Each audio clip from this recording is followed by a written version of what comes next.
Bueno, buenos días. Hoy nos vamos a Marte. ¿Vieron esta foto alguna vez? El Land Rover de Marte. Hoy lo que vamos a hacer es dar unos pequeños pasos más en la mecánica cuántica. Lo que hicimos hasta la clase pasada fue recopilando, ¿no? Primero vimos el tema conceptual de los modelos, después vimos cuáles eran los fracasos de la mecánica clásica, después vimos cómo formulábamos una nueva mecánica ondulatoria, y ahora hoy vamos a formalizar la teoría. Entonces, lo que vamos a hacer es repasar un poco lo que fueron esos primeros años, básicamente entre 1913, pero en realidad en 1921 hasta 1927, 1929, hasta el 31, que fue el momento en el cual esta teoría se estableció. Entonces, lo primero allá por 1913 fue cuando Bohr publicó su primer artículo sobre el átomo cuántico, eso nosotros ya lo vimos, lo que era la introducción del cuanto. En 1921, varios años después, se creó no se creó el Instituto de Física Teórica, pero se estableció posteriormente el Instituto de Física Teórica. Toda la física de la primera parte del siglo XX estuvo dominada por el Instituto de Física Teórica. Era el lugar donde iba la gente, peregrinaba para ir a aprender sobre moléculas. En 1921, Pauli se convirtió en asistente de Max Born en Göttingen. Göttingen era una de las mecas donde se hacía la física teórica de aquel tiempo, y fue reemplazado por Heisenberg en 1924. El 23 fue la primera idea de Broglie en la tesis acerca de la función de onda, que lo hablamos el otro día. Esta es la foto de Pauli. Pauli era muy divertido. Y por allá bueno, esta es una foto de Max Born. Uno, de verle las expresiones ya se da cuenta cuál era la gente divertida y cuál era la gente seria, ¿no? Max Born era un tipo súper serio que además tuvo durante su vida grandes problemas, porque fue uno de los últimos al cual le dieron el premio Nobel por los descubrimientos en física teórica, y durante muchos años el tipo vivió amargado porque se lo daban a nosotros y a él no. Y realmente lo merecía, porque fue el de la interpretación. Después lo vamos a hablar de la función de onda, ¿no? Bueno, después, otros hitos fue cuando Heisenberg recibió su PhD en 1923, y esto, un hito experimental, cuando Compton, ustedes saben, el experimento ese, le disparó rayos X a los átomos, a los electrones, y probó que la radiación electromagnética estaba formada por fotones. Entre 1924 y 1926, Heisenberg trabajó con Bohr. En 1924, Pauli sugirió que los electrones debían tener una propiedad nueva, que le llamaron spin, que es una cosa que lo vamos a ver un poquito más adelante, pero que básicamente se asimiló con una especie de rotación del electrón sobre sí mismo. Si el electrón fuera clásico, tiene que tener una partícula clásica que es una pelotita, donde el electrón dando vueltas alrededor del núcleo tiene un cierto momento angular. Pero además el electrón se pone en la Tierra, por ejemplo, ¿no? La Tierra rotando alrededor del Sol.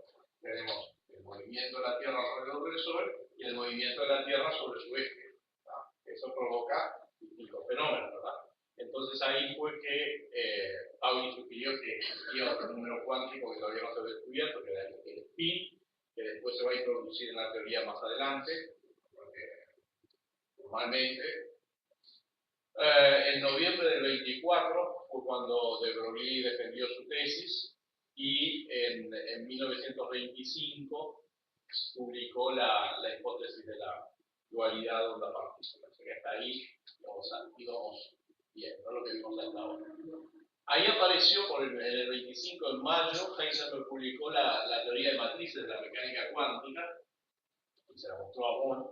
en Göttingen para publicarlo, y esta fue una de las primeras formulaciones de la mecánica cuántica que apareció. 25, Pauli propuso el principio de exclusión, que ustedes lo vieron en química general, cuando vieron que dos electrones solamente pueden ocupar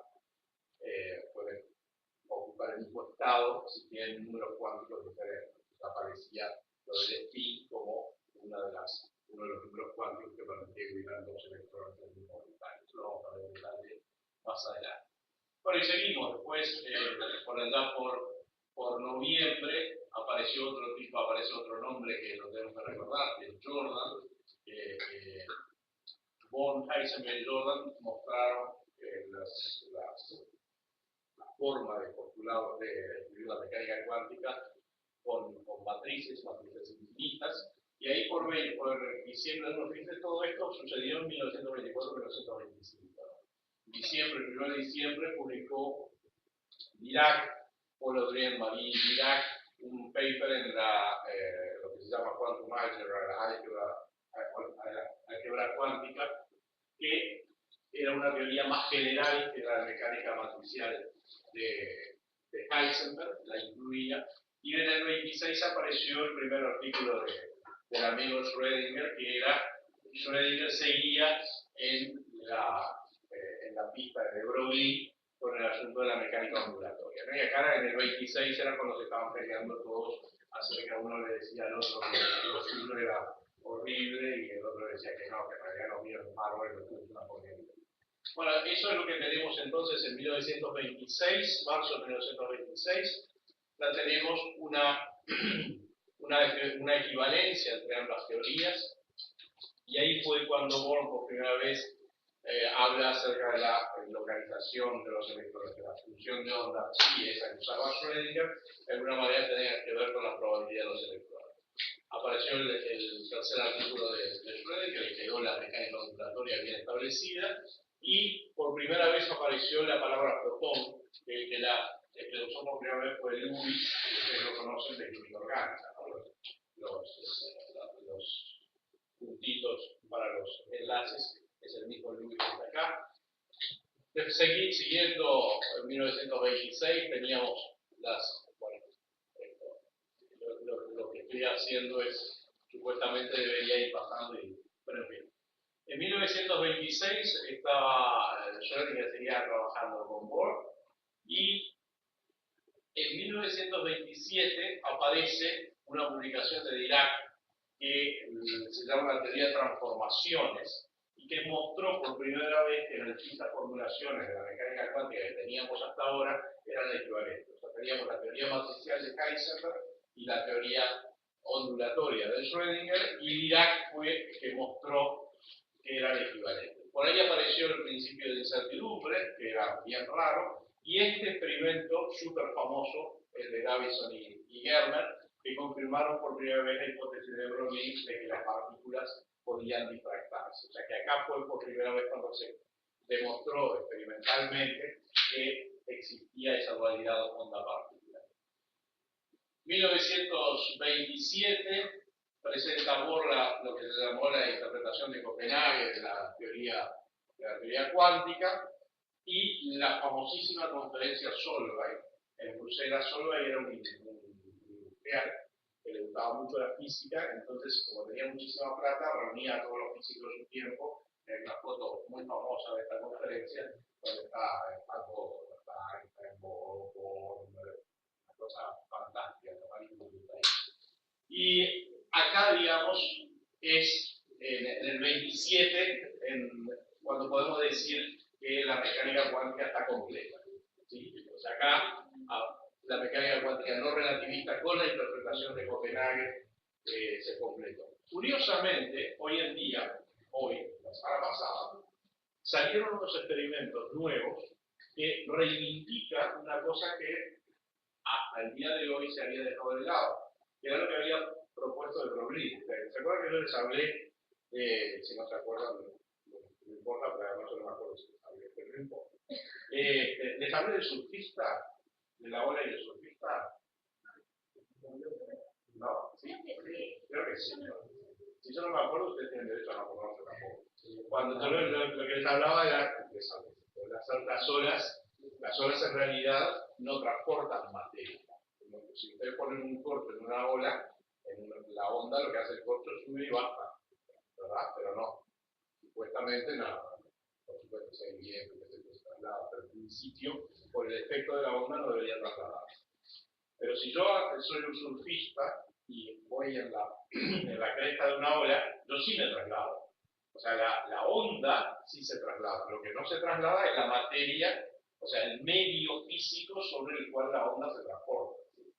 Si yo soy un surfista y voy encima de la ola, voy avanzando con la onda. Entonces la onda funciona de una manera como una guía. Y eso en aquel tiempo de Broglie lo había llamado la onda piloto. Decía que la onda era lo que llevaba la partícula. Y ahora han hecho unos experimentos clásicos, todavía no se sabe si van a no creo que revivió la teoría esta. Lo que hacen es unas gotitas de aceite, las hacen rebotar, una cosa hecha en microfísica, las hacen rebotar sobre una superficie líquida muy densa, y eso genera, han conseguido generar ondas que interfieren, qué sé yo, y generan todos los efectos que yo les mostré, como los corrales cuánticos, y lo generan clásicamente. Así que estamos quizás en algún momento que experimentalmente volvamos a 1925 por ahí. La cuestión, lo último, digamos, importante sucedió en 1900, hubo muchas otras cosas importantes, pero básicamente la teoría se terminó de formular en el 28 cuando Dirac introdujo la relatividad. Por todo esto que estuvimos hablando hasta ahora no implicaba relatividad, era todo la energía clásica no relativista. Dirac lo que hizo fue reescribir la ecuación de Schrödinger, pero ¿te acuerdas que la ecuación de Schrödinger la derivamos a partir de de Broglie, donde lambda dependía de la energía E? Entonces lo que hizo Dirac fue, en lugar de poner la energía E clásica, poner la energía E relativista. Y de ahí sacó una ecuación, que es la ecuación de Dirac. Y la ecuación de Dirac tiene la particularidad de que predice el comportamiento de dos partículas diferentes, con la misma masa, una con carga positiva y una con carga negativa. La carga negativa es el electrón, pero tenía que existir una antipartícula, el positrón, que es lo mismo que un electrón, pero con carga positiva. Y en 1932, Anderson experimentalmente encontró la primera evidencia de, que efectivamente esa partícula existía. Entonces, hasta acá, digamos, básicamente estaban todos los elementos de la teoría. Y ahí apareció un tipo muy gracioso, von Neumann.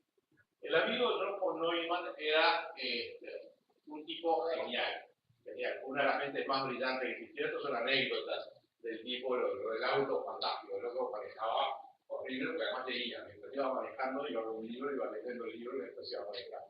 Entonces, la anécdota esa de los árboles, que venían los árboles a una velocidad constante y de repente uno de ellos se paró, es una buena explicación física de cómo manejar. Una de las cosas interesantes de este tipo es que tenía una capacidad asombrosa.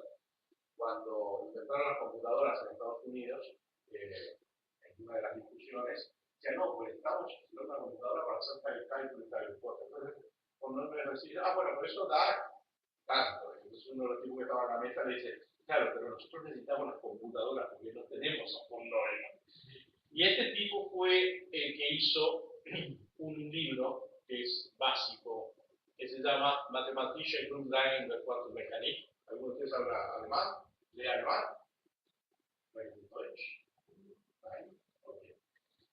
Está traducido, está traducido en inglés, está traducido en español. Pero eso lo que quiere decir es bases matemáticas de la mecánica cuántica. Y acá lo que hizo este hombre fue demostrar que efectivamente todas las formulaciones de la mecánica cuántica que había hasta este momento, de Schrödinger, de Heisenberg, de Dirac, en realidad eran todas expresiones de una teoría matemática razonablemente simple de entender. Esa teoría matemática se basa en otro señor, muy británico, David Hilbert, un tipo muy conocido en matemáticas, que dio origen a una rama de la matemática que se llama análisis funcional. Y este tipo tenía también las anécdotas, cuando empiezan a leer la historia de la ciencia está buenísima, un todo. Creó, por ejemplo, una de las cosas que hizo fue establecer cuáles eran los 10 problemas matemáticos más importantes sin resolver en su tiempo, y entonces ofreció un premio para quien pudiera resolverlos. Pocos de ellos se han resuelto. Y lo que es importante de este señor es que una de las teorías matemáticas, que es uno de los objetos matemáticos que él desarrolló, es lo que llama el espacio de Hilbert, que es lo que vamos a trabajar para la mecánica cuántica. Y acá esto se lo puse para recordar algunos conceptos, o para preguntarles a ustedes algunos conceptos si los vieron en álgebra en algún momento. Espacios vectoriales, ¿se acuerdan todos? ¿Los vieron todos? ¿Se acuerdan lo que existía? Producto interno, base. ¿Sí? Bien. Entonces, lo que vamos a hacer ahora es ver esa parte del análisis funcional. No vamos a entrar en profundidad en el análisis funcional, no vamos a ver las álgebras de Banach ni nada por el estilo. Simplemente recuerden que estos nombres existen. Entonces, ¿qué vamos a hacer? Vamos a empezar de nuevo. Esto siempre, cuando uno estudia algo, siempre tiene que de alguna manera condensar y después volver a empezar. ¿Sí? Eso es lo que vamos a hacer ahora. Lo que nosotros hicimos, esto es lo que vimos en las clases anteriores, ¿no? El único tema que yo no entré demasiado fue el tema de los observables. ¿De qué eran los observables? Entonces, vamos a formalizar un poquito más la mecánica clásica. Lo que nosotros decimos en mecánica clásica, si se acuerdan ustedes de física 1, hablábamos de variables dinámicas, ¿verdad? Esas variables dinámicas podían ser, por ejemplo, la posición, el momento lineal, la velocidad, el momento angular, la energía. Y si yo esa variable la puedo medir, es lo que yo llamo un observable, ¿sí? Entonces, no puedo medir la posición de un auto, por lo tanto eso es un observable. No puedo medir el estado de ánimo del conductor del auto, por lo tanto eso significa que no es un observable. Psicología, y si yo tengo una partícula solamente, el estado mecánico de esa partícula está determinado completamente si nosotros damos la posición en el espacio de fases. El espacio de fases está determinado por las coordenadas y las velocidades. Entonces, una partícula quieta, lo que estoy diciendo es que las tres velocidades, la dirección x y z es 0, y que las tres posiciones son x sub 0 y sub 0 z sub 0. Una vez que yo definí eso, para una partícula determinada, ya tengo su estado dinámico. Después voy a poder analizar la evolución de ese estado dinámico, la evolución temporal, a través de las ecuaciones de Newton. Yo tengo una fuerza actuando sobre el sistema, va a hacer que algo pase, ¿sí? Si no tengo ninguna fuerza, no pasa nada. Pongo lo típico de secundaria, ¿no? Poner el móvil sobre un plano inclinado, y entonces hay, por supuesto, una fuerza que hace que el móvil se mueva. Bien, muy bien. Yo puedo, a partir de esto, resolver esas ecuaciones y encontrar el camino que sigue el objeto, el carrito o la partícula o lo que sea, en el espacio, y con qué velocidad lo hace, y si tiene aceleración o no tiene aceleración, eso en definitiva, el camino que recorre la partícula es lo que nosotros llamamos trayectoria. ¿Sí? Gracias a la mecánica clásica, entonces podemos, por ejemplo, manejar. Ahora,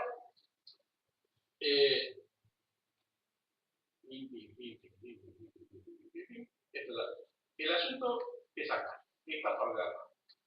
En la mecánica cuántica, como nosotros ya vimos que existe el principio de incertidumbre, yo no puedo determinar al mismo tiempo la posición y el momento de la partícula. ¿Se acuerdan del ejemplo que yo les decía? Que si ustedes quieren ver, tiene un microscopio súper poderoso para ver el electrón, como mínimo tiene que haber un fotón que le pegue y que venga para arriba.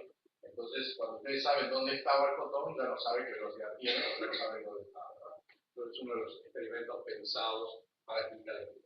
Entonces, como yo no tengo una trayectoria, porque no puedo determinar simultáneamente la posición y la velocidad, no puedo utilizar el mismo esquema conceptual, el mismo modelo, para explicar qué es lo que pasa con un electrón en mecánica cuántica, que puedo utilizar para lo que pasa con un auto en mecánica clásica. Tengo que buscar algo diferente. Y ese algo diferente es la función psi. Lo que nosotros vamos a hacer acá es a formalizar la teoría alrededor de una función que vamos a llamar función de estado. Y vamos a utilizar la formulación ondulatoria, porque lo que yo les termino de contar es que todas las formulaciones de la mecánica cuántica son iguales. Por lo tanto, o mejor dicho, no, por lo tanto, son todas iguales, pero algunas son más fáciles de entender que otras. Entonces yo escribo una función psi que está relacionada con todo lo que ya vimos de la cuerda, qué sé yo, es fácil de entender. ¿Sí? Si les digo en realidad que la función psi es una matriz infinita, un vector infinito, es menos fácil de entender. ¿Sí? Entonces vamos a utilizar, por eso utilizamos para explicar en los estudios introductorios, usamos una función de onda. Se llama por esta razón función de onda, ¿sí? Y esta función de onda va a cumplir la misma función que cumplía la trayectoria de mecánica clásica. Es decir, a partir de esa función psi, analizando esa función psi, nosotros vamos a poder saber todo lo que se pueda saber sobre la partícula. Ahora, esta función psi, yo digo es una función, bueno, una función doble. ¿Cómo está definida? Y ahí es donde vienen las cosas especiales. La función psi está definida en un espacio vectorial. O sea que la función psi es un vector dentro de un espacio vectorial y un espacio vectorial especial que se llama espacio de Hilbert. Entonces, esto que está acá en este párrafo son las características que tiene un espacio vectorial para que sea conocido como espacio de Hilbert.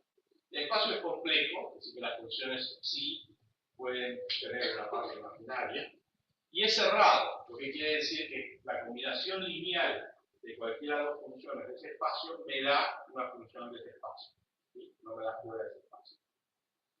Esto tiene que ver con lo que ya vimos en la clase pasada de los operadores lineales y demás. Tiene que tener también una propiedad muy importante, que es que si yo tengo una serie de funciones y esa serie converge a algo, ese algo, el límite, tiene que estar dentro del espacio. ¿Sí? Si no está dentro del espacio, eso no es un espacio de equilibrio. Y además, tiene que existir un producto interno dentro de ese espacio, que hay una relación entre dos funciones y un número. El producto interno era eso, ¿verdad? Tenía los vectores y conseguía un número a partir de ello. Y tendrá además una propiedad que se llama separabilidad. Separabilidad lo que quiere decir es que admite por lo menos una base cuyos elementos son ortonormales, es decir, que yo tengo el elemento si sub i, si sub j, y el producto interno si i es igual a j vale 0 y si i igual a j vale 1, eso es ortonormal, normalizado. Y que tiene que ser numerable. ¿Eso qué quiere decir? Yo puedo decir que existe x sub i más 1, x sub i, ¿verdad? Estamos de acuerdo, todo el mundo entiende el concepto de numerabilidad. Entonces, fíjense que no es un espacio sencillo, o sea, no es un espacio que le va a ser una función psi cualquiera.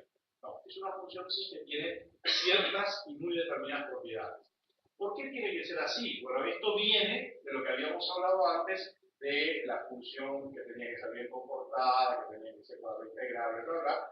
Para formalizar la teoría necesitamos este tipo de espacio. No nos sirve cualquier espacio. De la misma manera que nosotros hablamos sobre los números en el campo real, bueno, acá vamos a hablar sobre las funciones en el espacio de Hilbert. La manera en la cual se escribe el espacio de Hilbert es una cosa por el estilo de esto que está acá. Se le indica como el nombre del espacio, en este caso H, y el tipo de producto interno que tiene adentro. Esto nada más que para expresarlo de una forma más simple que tener que decir siempre, voy a ser el espacio de Hilbert, bla, bla, con el producto interno saltado. Se expresa siempre así, más fácil.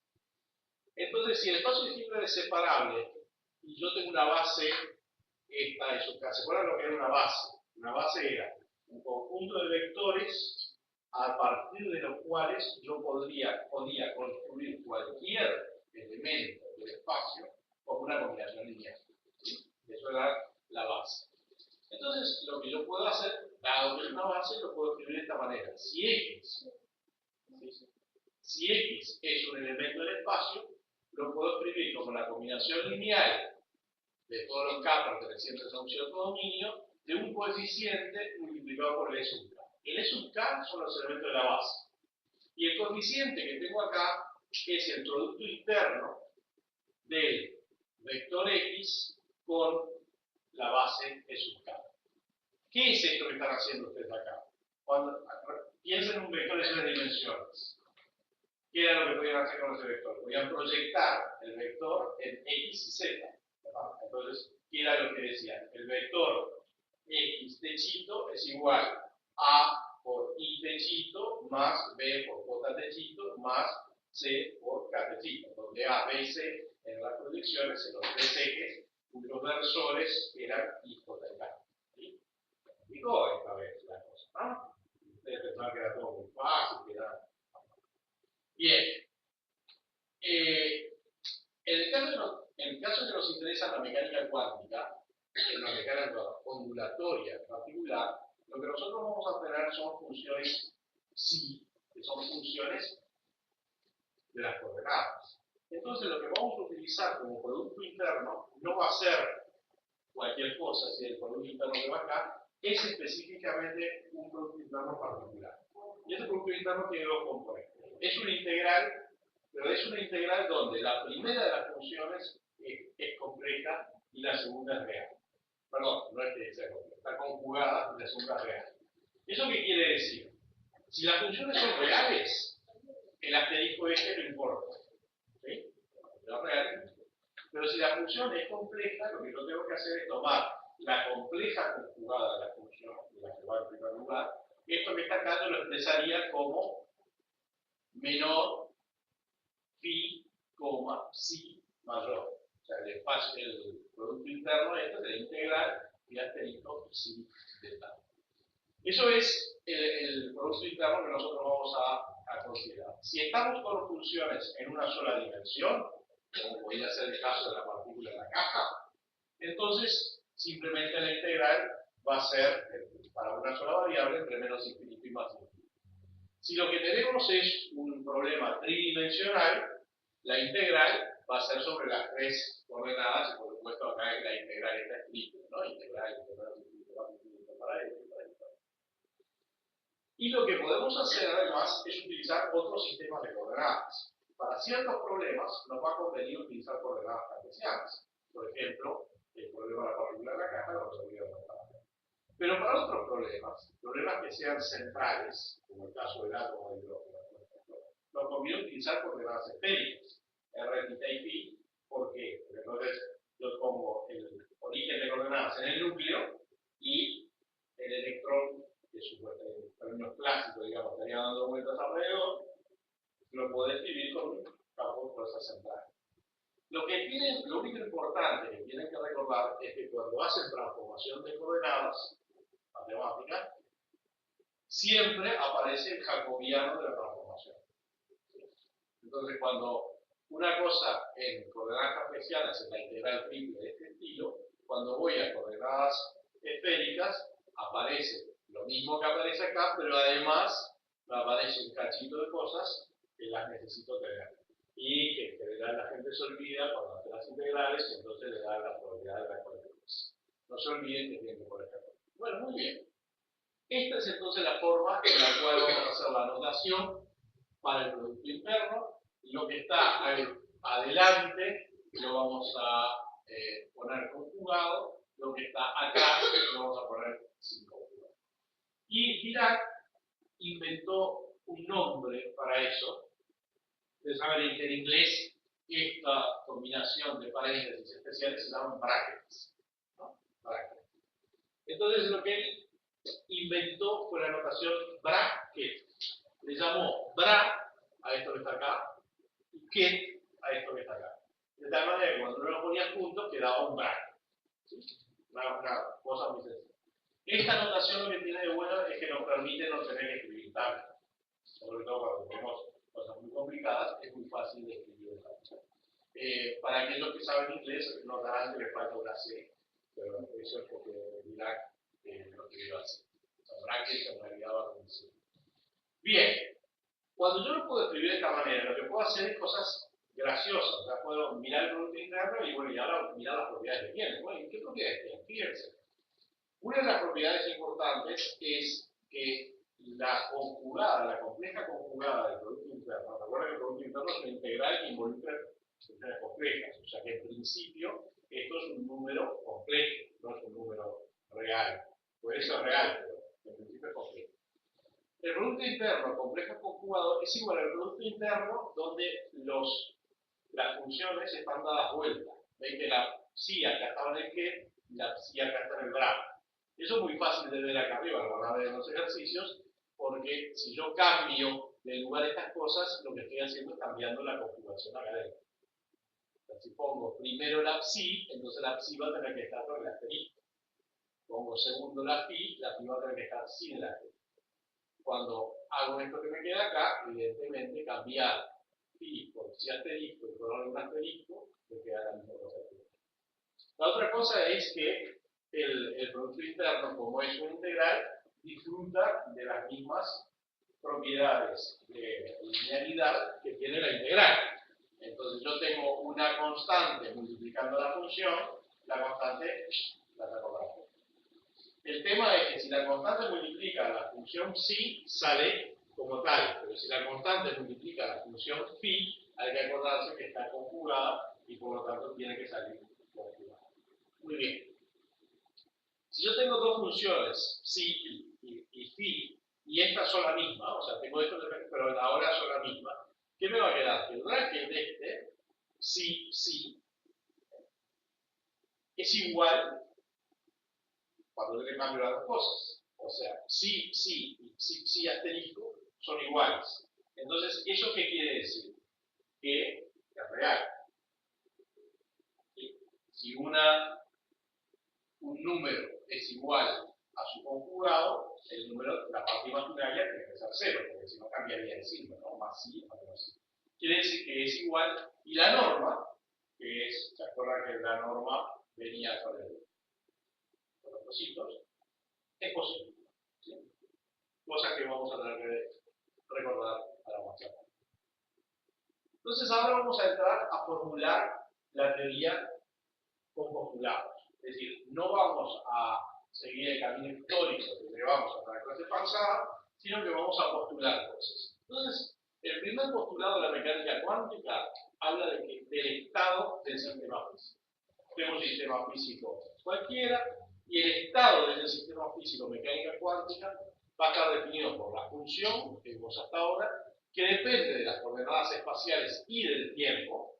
No nos olvidemos que el tiempo también está en el asunto, y que es un vector en un espacio de Hilbert de funciones de cuadrado integral. ¿Por qué tienen que ser las funciones de cuadrado integral? Por lo que ya habíamos visto que va a ser una probabilidad. Para que sea una probabilidad tendría que ser capaz de integrar el cuadrado. Y lo que postulamos, y por eso es un postulado, es que esa función contiene toda la información que existe sobre el estado de la partícula. Yo debo ser capaz, con transformaciones matemáticas, de obtener cualquier tipo de información que yo necesite a partir de esa función. La posición, la velocidad, el momento angular, todo debe estar contenido en esa función. Y normalmente esa función, que es llamada función de estado, se expresa de esta manera, si con las coordenadas espaciales x y z contenidas en una Q de tiempo, o como un get de esta forma. ¿Sí? Nosotros usaremos esa notación indistintivamente. Si después vamos a ver cuando no depende del tiempo, simplemente se saca el tiempo. Muy bien. Entonces, ¿qué tenemos? Yo tengo la función psi de qt. Esto lo que quiere decir psi de q1, q2, t, psi de xt, psi de rt, todas son formulaciones de la misma cosa. ¿Por qué no pongo directamente y me conformo con eso psi de x y z y ya está? Porque vamos a tener funciones que dependan de otras coordenadas que no sean las coordenadas cartesianas. Piensen en una molécula que yo tengo varios núcleos. Esos núcleos tienen cada uno de ellos una determinada posición. Yo puedo tener una función que dependa de la coordenada x1, y1, z1, x2, y2, z2, o puedo tener una función que dependa de la distancia entre los núcleos. Entonces puedo hablar de la función distribución que depende de la coordenada, por ejemplo, la molécula de agua, que depende de la coordenada distancia H1O, distancia OH2 y ángulo H1OH2. Por eso se utiliza esta notación Q1, Q2, donde las variables pueden ser muchas, y lo vamos a utilizar en el caso del oscilador armónico aplicado a las vibraciones moleculares. En una dimensión psi de xt, cuando las coordenadas son las cartesianas, se pone normalmente R, pero todas estas son formulaciones de la misma cosa. Esto sería el caso monodimensional, esto sería el caso multidimensional. El producto este que está acá es módulo al cuadrado. ¿Se acuerdan que tenemos que usar módulo porque está conjugado, ¿no? Y esto es lo que representa la densidad de probabilidad contra la partícula. En una dimensión entre x menos delta x y x más delta x, en más dimensiones es un volumen infinitesimal alrededor de la posición x0 y 0, z. Recuerden que la integración en todo el espacio tiene que ser igual a 1, y eso en general lo vamos a expresar de esta manera. Obviamente no lo vamos a poner de esta manera, pero quiero decir, no lo vamos a estar escribiendo siempre de esta manera porque es muy conveniente. Pero fíjense que acá está puesto de forma bien general. Acá habrá tantas integrales como las necesarias, ¿no? Integrar tantas veces como sea necesaria, el volumen que sea necesario. La función conjugada, la función sin conjugar, y una función de peso que dependerá de cuáles son las coordenadas que yo tengo. O sea, si estoy usando coordenadas cartesianas, nada más, esto va a valer 1. Si estoy usando otro tipo de coordenadas, esto va a ser el jacobiano de la transformación de las coordenadas cartesianas que estoy utilizando a las coordenadas locales. Y esta integral que está acá tiene que ser 1.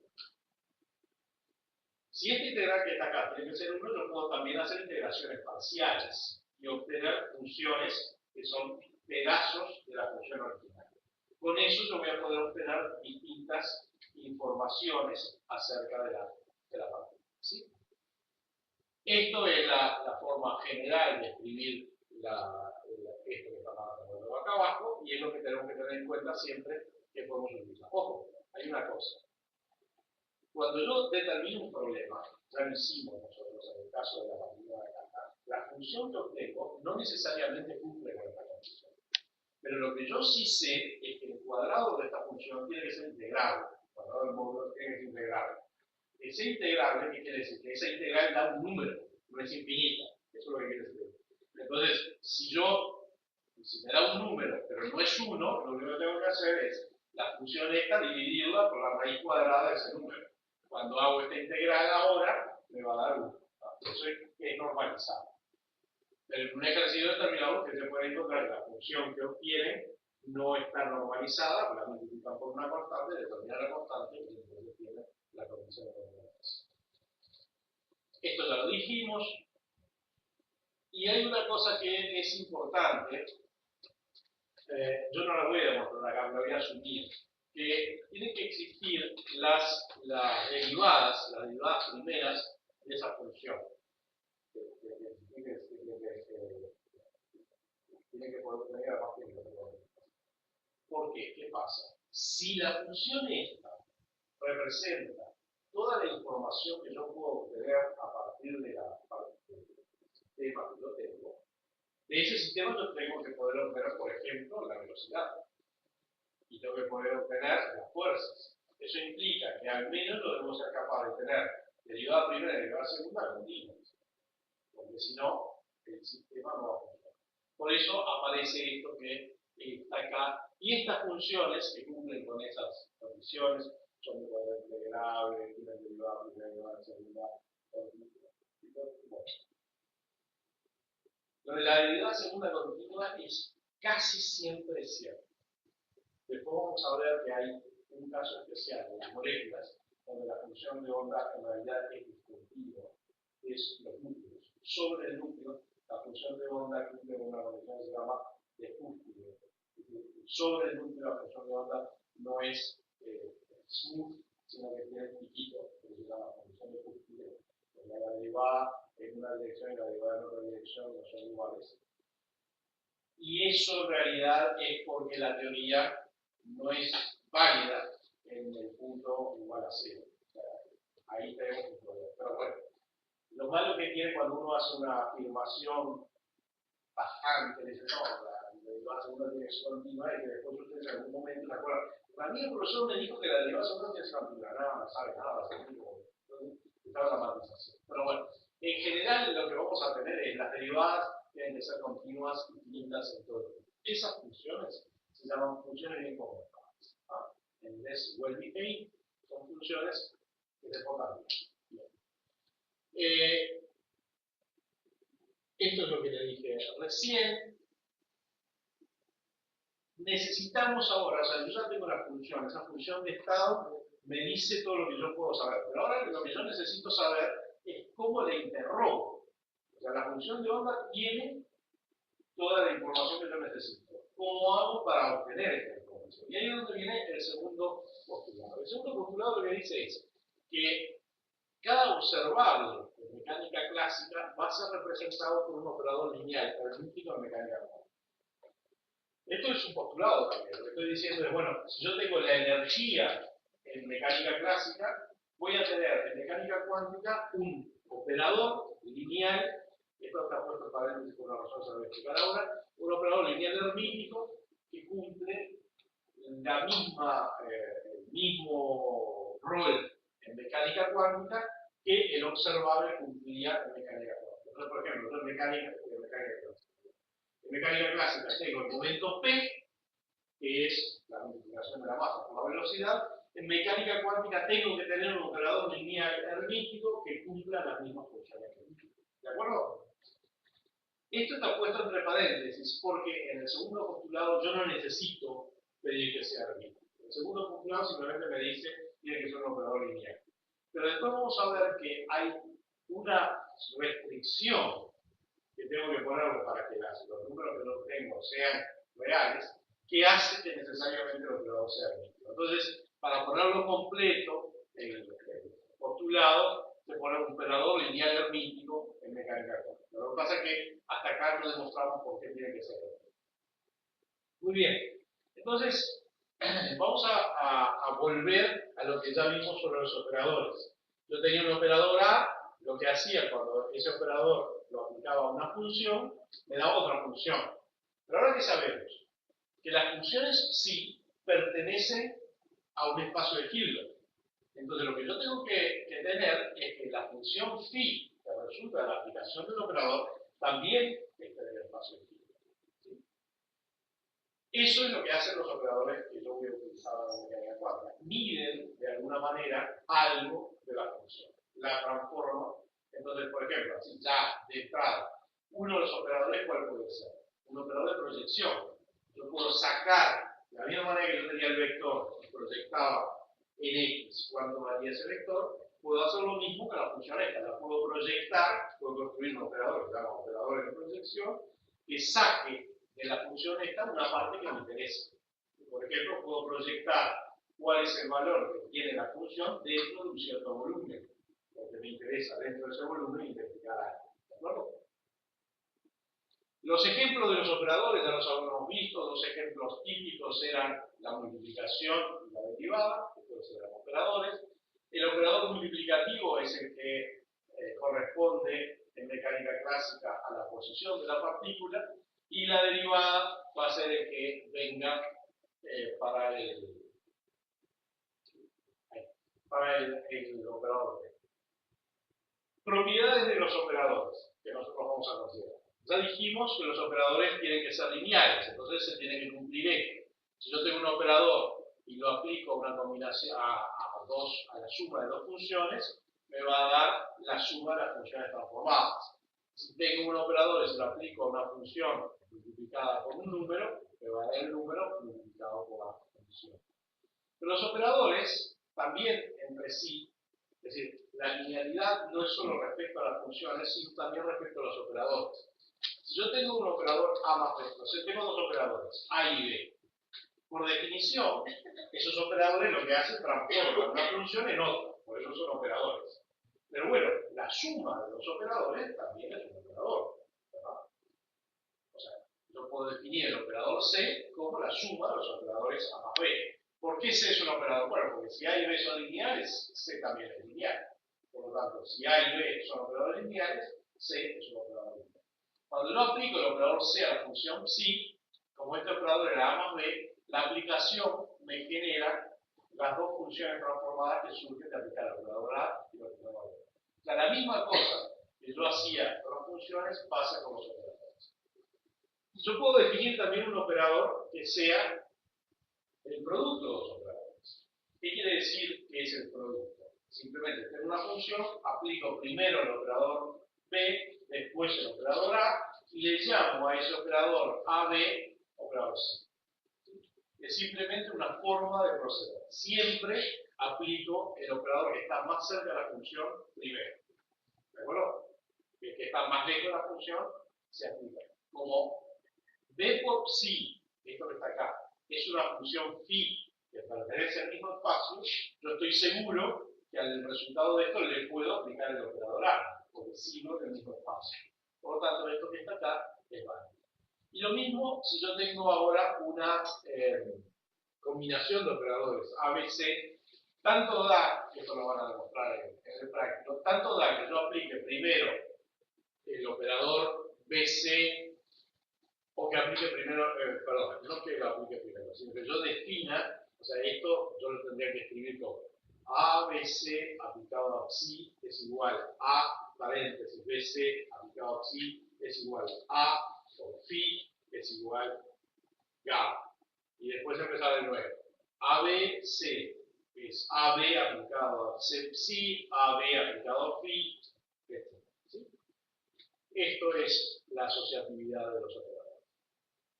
Y estas propiedades lo que nos permiten, que es muy importante, es definir potencia de operadores. Porque es el operador A al cuadrado. Es simplemente aplicar dos veces el operador A. A al cuadrado es A psi, es igual, simplemente aplicar el operador A lo que resulta de la aplicación del operador A. Pero esto tiene una consecuencia importante. ¿Se acuerdan cuando ustedes hacían desarrollo de funciones? Desarrollo de Taylor. ¿Qué era lo que hacían en un desarrollo de Taylor? Agarraban una función y la desarrollaban en potencias. Quiere decir que cualquier operador, en principio, yo lo puedo desarrollar en base a otros operadores como potencias. De la misma manera que puedo hacer un A cuadrado, puedo hacer un A al cubo, un A a la cuarta, ¿sí? Entonces yo puedo definir operadores que sean sumas de distintas potencias de operadores con distintos números.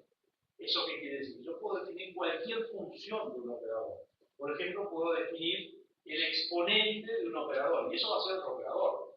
E a la A, donde A es un operador, ¿cómo va a estar definido? Va a estar definido por el desarrollo de la función E a la X, donde en lugar de X voy a tener un operador. Así que estas propiedades de los operadores son muy importantes. Muy bien. Lo que voy a hacer ahora es una asociación. Lo que yo sé es que todas las propiedades en mecánica clásica pueden expresarse en función de la posición y el momento. Las que son independientes del tiempo, las puedo expresar haciendo algo con posiciones y momentos. Entonces lo que yo voy a hacer es reemplazar esta propiedad en mecánica clásica por un operador que dependa. Donde aparece R acá, va a aparecer R también acá. Pero donde aparece P, voy a poner el operador correspondiente a P en mecánica clásica. Estas son las correspondencias que voy a utilizar. Entonces, si yo tengo, lo voy a escribir de esta manera, simplemente poniendo el nabla, en el caso que yo tenga más de una coordenada, el nabla es la derivada respecto a, es el vector con las derivadas respecto a cada una de las coordenadas. Por ejemplo, tenemos la energía cinética. Yo sé que la energía cinética no, la energía cinética no. La energía cinética, la energía total. La energía total. Yo sé que la energía total en mecánica cuántica, en mecánica clásica, la puedo calcular como P cuadrado sobre 2M más B. Entonces yo puedo ver cuál es el operador que corresponde a esto. Lo que tomo es, todos los lugares donde aparezca R, pongo el R operador. Todos los lugares donde me aparezca P, voy a tener que poner el operador correspondiente. Yo sé que P cuadrado es el producto de P vector por P vector, y queda como X cuadrado más P cuadrado más PZ cuadrado, de donde me sale que el operador hamiltoniano que representa la energía es menos H barra cuadrado sobre 2M, nabla cuadrado más BDA, donde nabla cuadrado es la derivada segunda respecto a X, más la derivada segunda respecto a Y, más la derivada segunda respecto a Z. ¿Ok? Esto también lo van a ver en un ejercicio, pero básicamente tengo que hacer eso con todos los operadores. Ese es el operador hamiltoniano, el cual lo hemos visto, y representa la energía total. Estos son los operadores que normalmente utilizamos en mecánica cuántica. Todos ya los vimos. El único operador raro que aparece acá es el operador de momento angular, pero hacen exactamente la misma cosa. Toman la expresión clásica del momento angular y reemplazan la IZY por IZY, que significa, y el PZ, PI y PZ lo reemplazan por la expresión. Entonces lo que quedan son operadores que tienen esta forma un poquito más complicada, pero que es nada más que reemplazar lo que tenían. Bueno, esto ya lo vimos la otra vez, pero ahora vamos a reforzarlo. No todos los operadores son lineales. Por ejemplo, si yo tengo el operador E a la X más Y, este no es un operador lineal, porque no es igual a E a la X más Y a la X. Lo mismo me pasa con el cuadrado, lo mismo me pasa con la raíz cuadrada, con el logaritmo, etc. No todo operador es lineal, ¿sí? Pero en mecánica cuántica los operadores que vamos a utilizar son solamente los operadores. Muy bien. ¿Qué sabemos hasta ahora? Tengo una función que me representa el estado de la partícula o del sistema. Y sé cómo medir cosas. Es decir, cómo medir cosas, no, todavía no sé, pero lo que sé sí es que la información que está contenida en esa función, sí, yo de alguna manera la tengo que poder obtener representando las magnitudes que quiero medir mediante operadores. Entonces ahora tengo que definir en un tercer postulado cómo hago ese proceso de medida. Y ahí viene digamos, esta formulación que hay que mirarla con un poquito de cuidado. Cada medida individual, la medida individual era cuando tirábamos el electrón se pasaba por la rendija, no era la distracción, eso no era medida individual. Cada medida individual de un observable físico A, por ejemplo la velocidad, da como resultado un valor propio del correspondiente operador lineal A. Postulado 2, tenemos un operador lineal que representa la velocidad, hago el experimento, ¿qué es lo que tengo que obtener? Tengo que obtener un valor propio de A. Y el valor medio o valor esperado del operador A para una serie de medidas va a estar dado por el valor medio del operador hecho así, de esta forma. ¿Qué es esto que está acá? Es el producto interno, donde entre medio la función conjugada y la función sin conjugar pongo el operador A.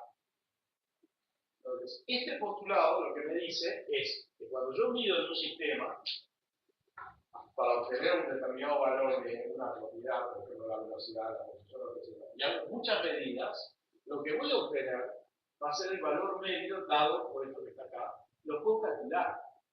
En particular, por ejemplo, puedo calcular cuál es la energía de un sistema de partículas, porque tendré que poner en lugar del operador A que está acá, el operador hamiltoniano. Después vamos a ver que en realidad esta cosa tan sencilla, tan pesada acá, depende de que psi sea ortonormal. Si la psi no es ortonormal, esto va dividido por el producto interno. No hay problema. Entonces, ¿qué es lo que nosotros tenemos con este postulado? ¿Cómo era el asunto de los valores propios? Era la resolución de esta ecuación que está acá. Si este es una función propia del valor del operador A, la ecuación que se me cumple es que A aplicado a las funciones para el que I me da un cierto valor lambda sub I, que yo le llamo valor propio del operador, multiplicado por el que. En forma de funciones es esto que está acá. Esto y esto, estas dos fórmulas, son idénticas. Puestas de diferente manera, pero son idénticas. Yo puedo hablar de funciones o puedo hablar de qué. Pero es la misma cosa. La misma ecuación. Lo que me está diciendo esto acá arriba es que cuando yo mido, lo que hago es selecciono uno de estos valores. Medí y lo que me surge es el azul. ¿De acuerdo? Muy bien. bueno, acá está lo que me decía antes, el valor propio es este, pero eso depende de que la función psi esté normalizada. Si la función psi no está normalizada, esto que está acá tiene que ir dividido por el producto interno del psi por sí mismo. Si la función psi está normalizada, esto vale 1. Mucho sentido. Bueno, ¿cuáles son los valores medios de distintas cosas? Bueno, simplemente las integrales. Yo quiero saber cuál es el valor medio del momento. Lo que tengo que hacer es, tengo una función psi que representa el estado de la partícula, y el valor medio del momento para este estado de la partícula está dado por esta integral que la puedo calcular. Si yo conozco psi, lo mismo para P, lo mismo para H, para la energía, lo que único que tengo que hacer son valores medios de los dos. ¿Qué quiere decir eso en términos prácticos? Acá viene cuando yo tengo una medida, lo que estoy haciendo es obtener un valor promedio, ¿no? Un valor esperado, un valor medio. Supongan que ustedes tienen 3 posibilidades, lambda 1, lambda 2 y lambda 3, que son los valores a sub n que ustedes pueden obtener una medición. ¿Cuál es el valor esperado del operador? Bueno, entonces, yo estoy diciendo que mido.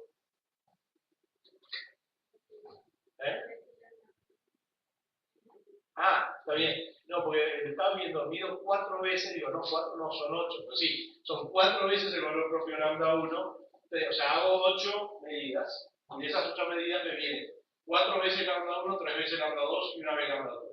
El valor esperado es este que está acá, es 4 lambda 1 más 3 lambda 2 más lambda 3 y de 8. ¿De qué se deduce de acá? ¿Qué es lo que ustedes pueden pensar? Bueno, si yo consigo hacer que el sistema esté todo preparado de la misma manera, es decir, que solamente esté ocupado la función de onda que corresponde a lambda 1, cada vez que yo mida voy a obtener lambda 1. Entonces lo que voy a tener es un estado puro. ¿Dónde ven ustedes estados puros? ¿Dónde ven ustedes estados puros? ¿Qué estoy haciendo para?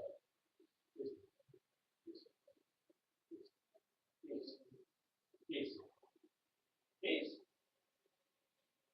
Aparte de un puntito rojo, ¿qué es? De luz, muy bien. Un láser, ¿verdad?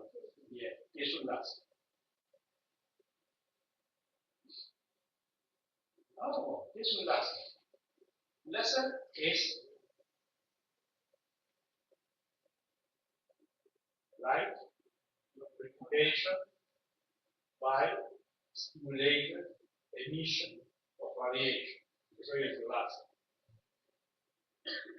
Lo que yo estoy haciendo acá es, cuando yo aprieto los botoncitos de las pilas, lo que hacen es levantan todos los átomos del estado fundamental de un estado excitado y después todos juntitos se caen. Cuando se caen al estado fundamental, emiten energía. Como están en estado cuántico, la energía que emiten es una y una sola. Entonces sale un rayo monocromático en una determinada longitud de onda y solamente una. Es la diferencia entre tener una linterna y tener un láser. Con una linterna yo no puedo hacer que se caigan aviones, con un láser sí se lo meto en el ojo del otro. Eso significa, lo que está pasando con el láser es que todos los otros, lambda 2, lambda 3, están en cero. Lo que estoy haciendo es midiendo solamente lambda 1 y lo que es el valor medio del operador emisión, que es lo que estoy midiendo acá, la emisión de luz, es lambda 1 y lo tengo acá.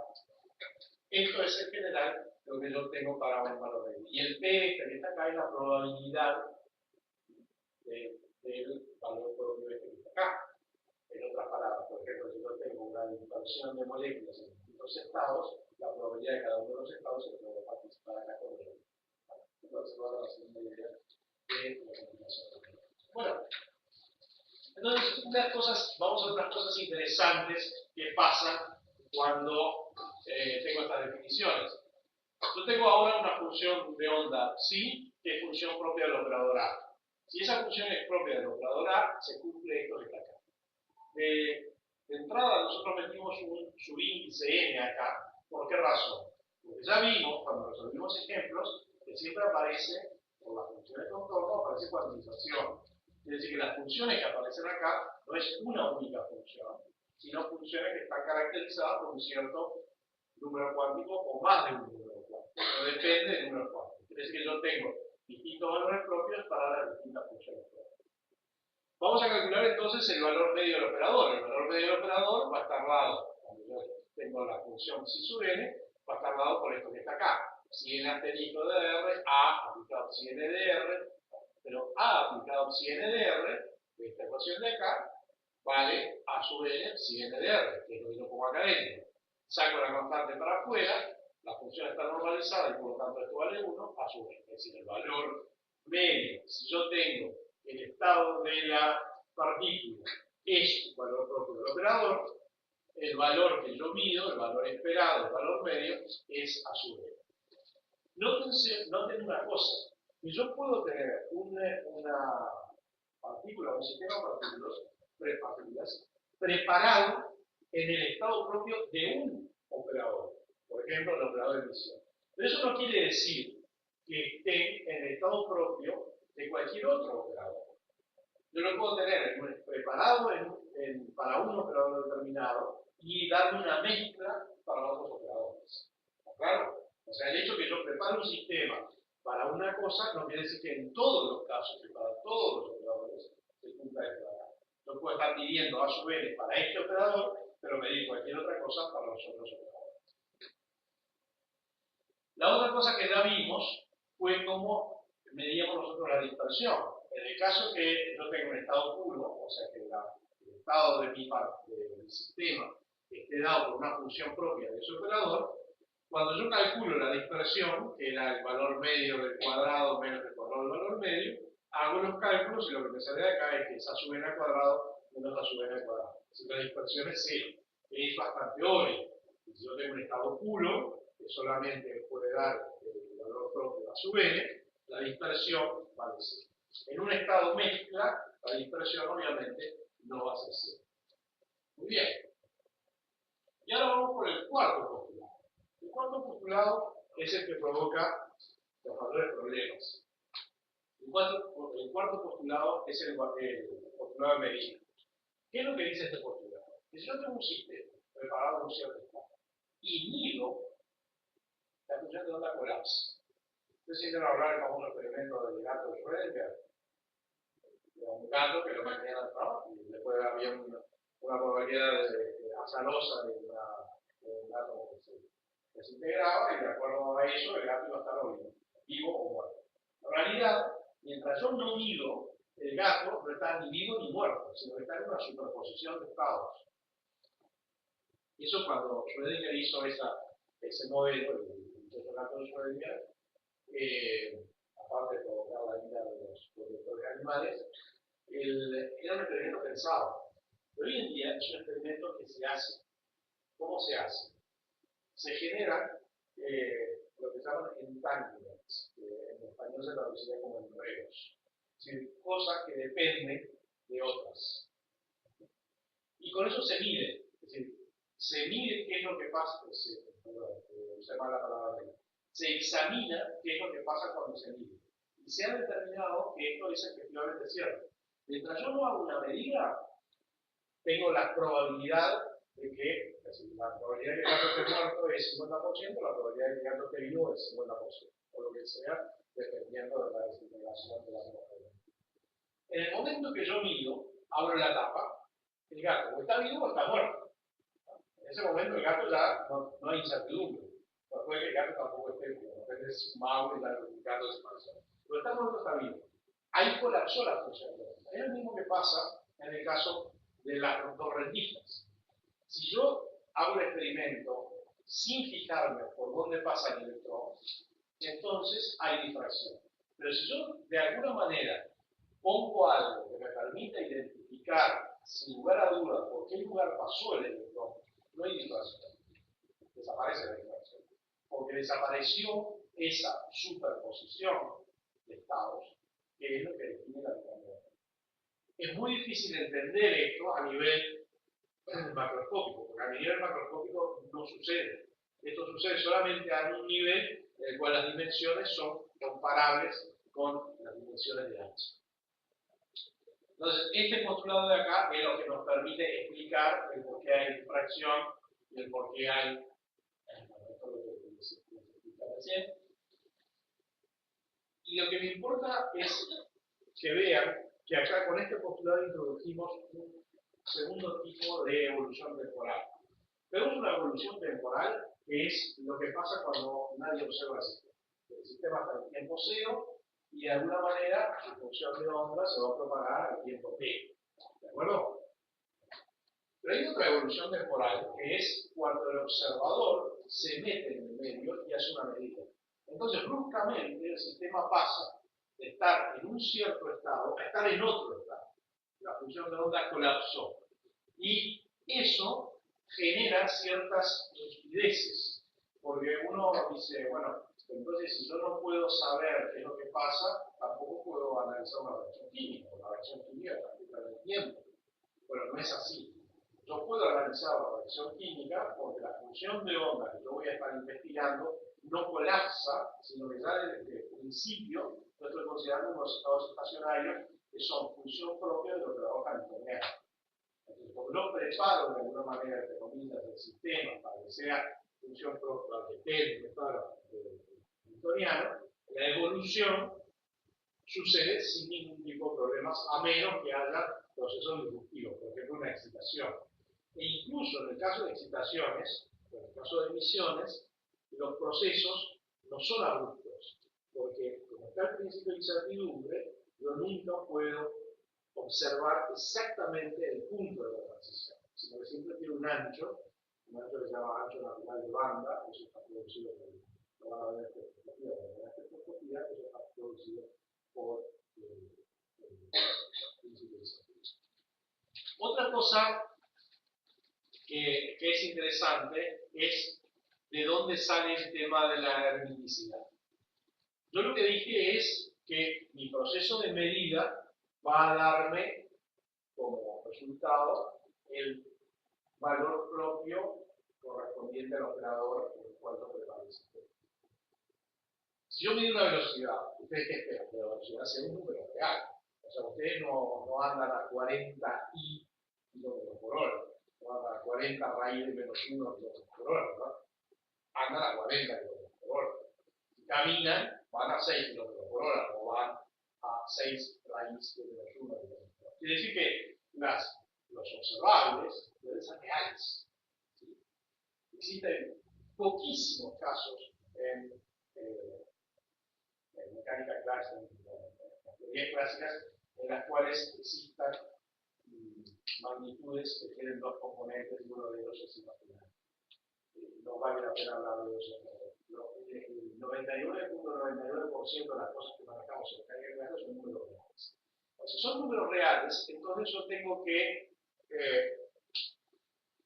el numerito este, que es el resultado de mi medición, debe ser igual al numerito este, que es el complejo conjugado. Es decir, el número tiene que ser real. La definición de real es que A tiene que ser igual a B. ¿Cómo obtengo el A? Bueno, integro esto que está acá, esta ecuación que está acá, este es el A y este es el asterisco, y estas dos cosas tienen que ser iguales. Esto, que está acá abajo, es la definición de hermiticidad del operador. No todos los operadores cumplen con esa propiedad. Fíjense que lo que yo estoy haciendo acá es cambio de lugar la función psi y cambio el operador de A a asterisco. Eso es lo que estoy haciendo. En este caso, como psi n es la misma, no pasa nada, pero si psi y fueran diferentes, acá aparecería y asterisco y acá aparecería psi. Esto lo van a ver en los ejercicios en el práctico, pero de acá es que surge la necesidad del operador hermítico. El operador hermítico surge porque es imprescindible que los valores propios sean reales. Bueno, entonces vamos a tener un operador hermítico y vamos a tomar dos funciones de ese operador, funciones propias, la función psi sub n y la función psi sub n. Yo lo que voy a hacer es operar. Lo que hago es, tomo la primera de las ecuaciones y la multiplico del lado de allá, a la izquierda, la multiplico por psi m asterisco. ¿Sí? Lo que me va a quedar, una vez que integro, es multiplico integral psi m asterisco a psi n igual, de este otro lado, el a sub n, como es una constante, sale para afuera, integral psi n asterisco psi n. Con la segunda ecuación puedo hacer lo mismo. Entonces lo que hago es, tomo la compleja conjugada, A asterisco psi m asterisco igual a asterisco psi m asterisco, premultiplico por psi n e integro. Me queda esto. Integral psi n de r asterisco psi m asterisco. Ve que hasta ahí esto straightforward. Bueno, ¿qué pasa? Yo puedo restar esas dos ecuaciones y obtengo esto de acá. Esto sale de la primera ecuación, esto sale de la segunda ecuación, y del lado de allá tengo a sub n menos a sub m asterisco por este factor que es común, porque en las dos ecuaciones me superan. Ahora, como el operador que yo tengo es armítico, ¿sí? El lado este que está acá de la ecuación es 0, porque esta es la definición de armiticidad, que esta ecuación, que esta integral, sea igual a esta integral de acá. Esa es la definición de armiticidad, por lo tanto, esta integral y esta son iguales. Si esto es igual, ¿qué me queda en el segundo lado? Me queda esto que está acá, me queda que es la segunda, la parte derecha de la ecuación tiene que ser igual a 0. Si esto tiene que ser igual a 0, pueden pasar dos cosas. O bien que esta integral se anula, o bien que esta resta se anula.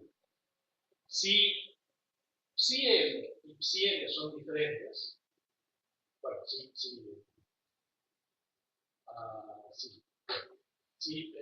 se cumple la ortogonalidad de las dos funciones, lo que yo tengo es que esto que está acá vale 0 cuando n es diferente de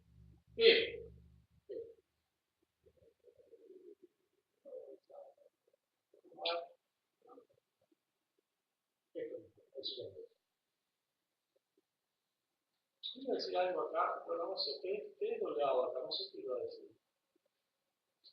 Me quedé pensando que tenía que decir algo más y no me encontré más.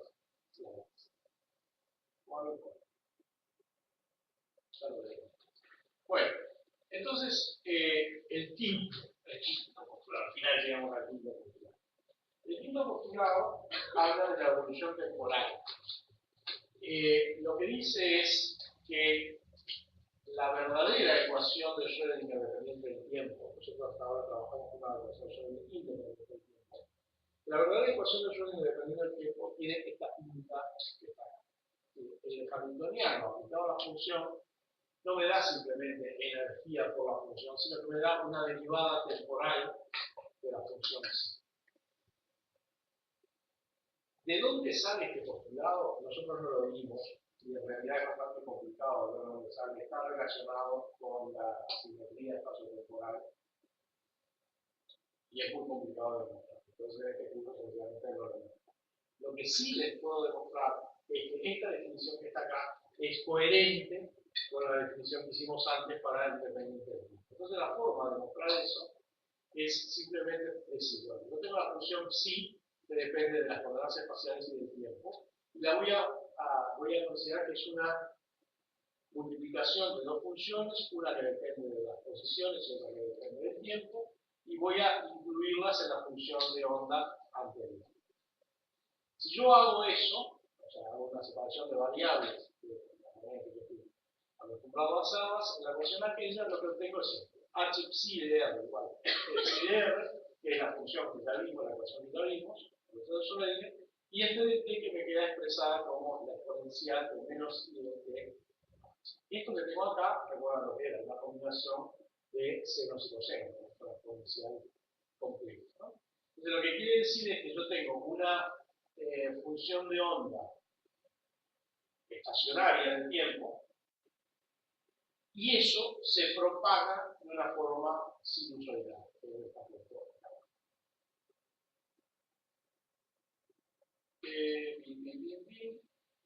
Acá lo único que estamos haciendo es demostrar que si yo tengo la función, bueno, vamos a demostrarlo.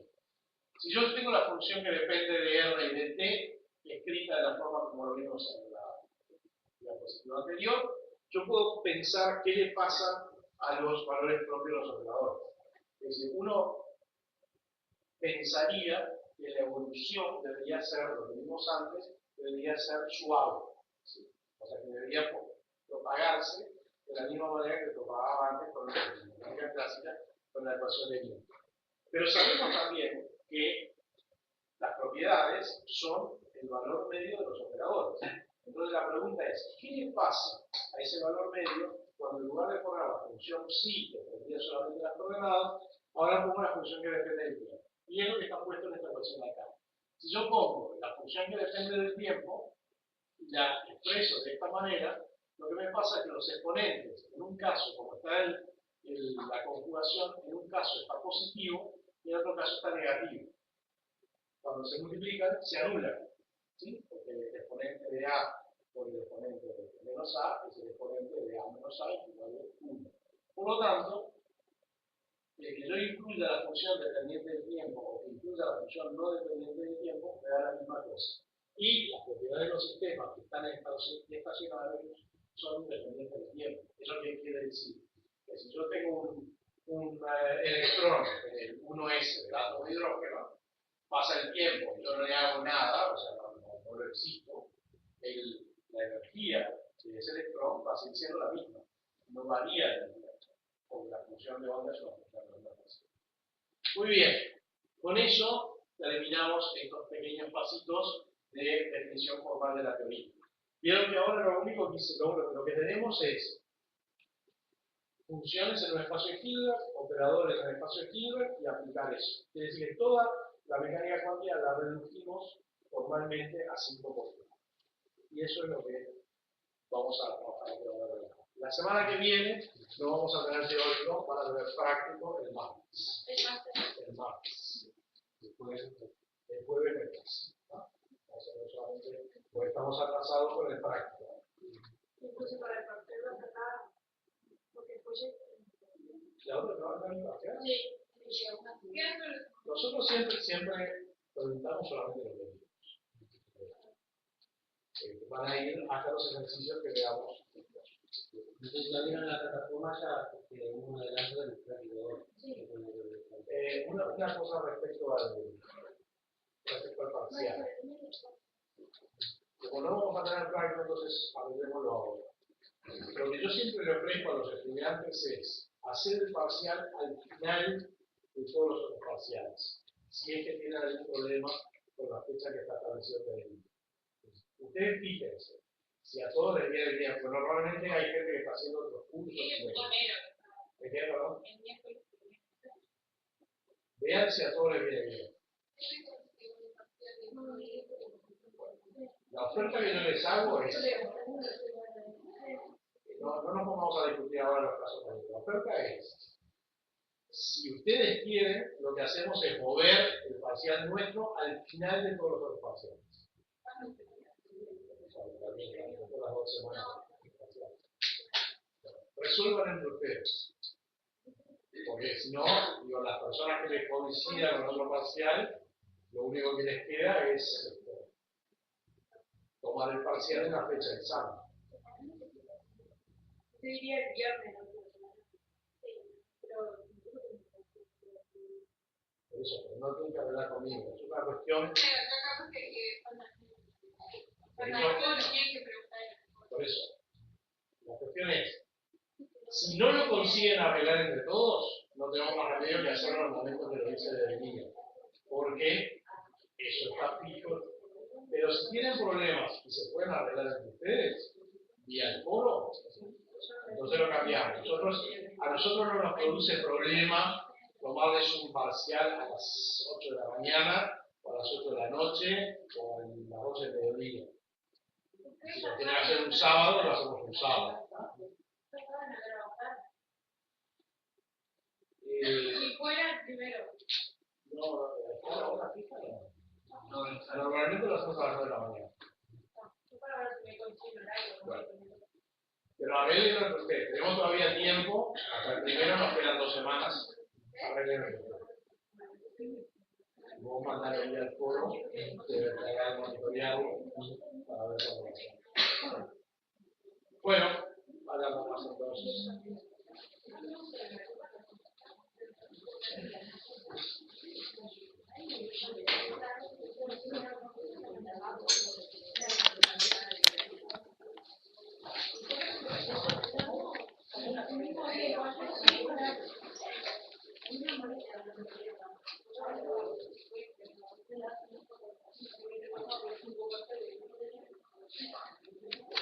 la tuve que